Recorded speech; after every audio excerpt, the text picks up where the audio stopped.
May nakakatakot na pwedeng mangyari sa Pilipinas. Unang-una, dahil sa pagtaas ng presyo ng mga bilihin, katulad ng bigas, presyo ng karne, presyo ng gulay, at lahat. Lahat naman, nagtumaas na ngayon eh. Yung bigas nga lang na binibili namin dati, nasa 1,200 ang kalahating sako. Ngayon, 1,500 na ang kalahating kaban. Ito, hindi ko pinupush at hindi ko tinotolerate yung ibang mga kababayan natin na baka gawin nila to.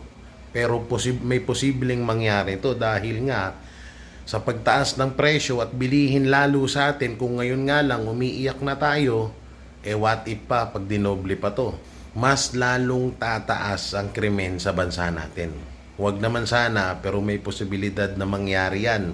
Dahil nga, mas maraming mga kababayan natin ang nakakapit sa patalim. Dahil sa sobrang taas ng bilihin, sobrang taas ng lahat. Ultimong mantika, toyo, suka, ultimong binibiling mineral water sa mga water station, nagmamahalan na rin. Dahil nga, sa gasolina na ginagamit nila sa motor na pang-deliver, kaya kailangan talaga din nila magtaas.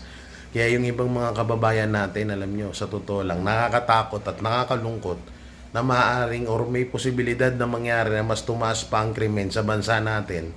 Dahil yung iba, unang-una, wala namang ang gobyerno, wala namang libreng patrabaho, wala namang binibigay na patrabaho sa mga Pilipino. Ultimong kumuha ka nga lang ng ID dahil wala kang ID para makapag-apply ka, hahanapan ka ng ID. So yung ID na yon, doon pa lang sa mga requirements, hindi na usapang ID, doon pa lang sa mga usapang requirements na pang-apply mo sa trabaho, isang damakmak ng pera ang kakainin at uubusin sa'yo. Kaya yung iba nating mga kababayan, mas ginagawa na lang nila or naiisip na lang nila na gumawa ng illegal. Kasi nga naman doon, madali ang pera at mas malaki ang pera na makukuha nila. Siyempre, sa taas nga naman ng bilihin. Yan lang nakakatakot ngayon na may posibilidad na mangyari sa bansa natin. Yung pagtaas ng krimen. 'Di ba? So ngayon, mataas na. Mas tataas pa yan dahil pataas ng pataas ang mga bilihin natin eh. Alam ko naman na may mga Pilipino talaga na masipag. Yan ang katwiran ng mga balager na kumakampi sa administrasyon, kailangan lang daw ng sipag. Anak ng teteng, hindi naman katulad nila kayo na buwan-buwan na may sahod na nanggagaling sa mga boss nyo. Paano yung mga kapatid natin na mga nag-construction?